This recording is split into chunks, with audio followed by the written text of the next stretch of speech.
ආණ්ඩුව වෙනත් ආණ්ඩුව වගේම තමයි. එයාලා පුනරුදය කියලා හදන්න ඇවිල්ලා මේ සිස්ටම් චේන්ජ් එකක් කරන්න කියන ඇවිල්ලා මොන සිස්ටම් චේන්ජ් කරේ?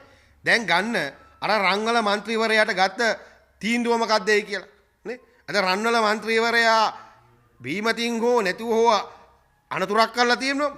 ඒ අනතුරෙන් පුංචි අතදරුවෙක් තාම අපි දන්න විදිහට රෝහල්ගත වෙලා තිබෙනවා. ඒ රෝහල්ගත වෙලා තිබෙද්දිත් අද ඔහුට උසාවියෙන් අපදෙන තැනට පොලිසියේ කාර්යභාරය ඉටු කළ තියෙනවා. අපි උසාවියේ තීන්දුව අභියෝගකට ලක් කරන්නේ නැහැ.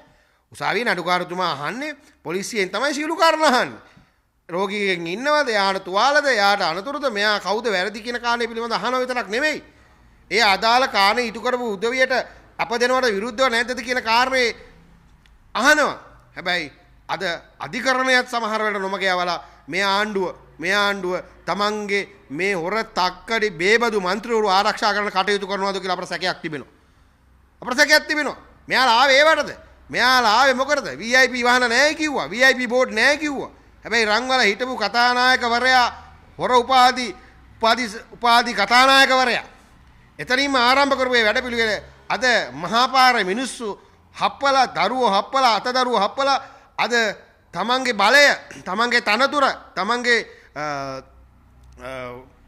මන්ත්‍රී ධූරය ආරක්ෂා කරන්න ලැජ්ජ නැතුව කැත නැතුව NPP එක පෙනී හිටිනවයි කියන කාරණේම මේ රටේ පුරවැසියා ඡන්දදායකයා මේ යන්නේ පුපුරුදු ගමනේ මේ යන්නේ පෞගිය කාලේ රාජපක්ෂලා රනිල් වික්‍රමසිංහ කරපු දේශපාලන වැඩපිළිවෙල කියන කාරණේ රටේ ජනතාව තේරුම් ගන්න තියෙනවා. මොකද රාජපක්ෂ වෛරේ පිරිමහන්න රාජපක්ෂ වෛරේ සාපේ තමයි මේ NPP සාපය.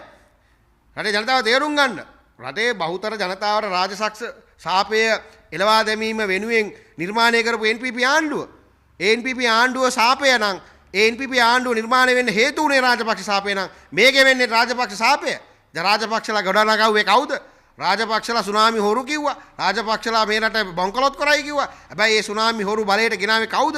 NPP එක නොහොත් JVP එක නොහොත් අනුර කුමාර දිසානායකලා ප්‍රමුඛ කණ්ඩායම.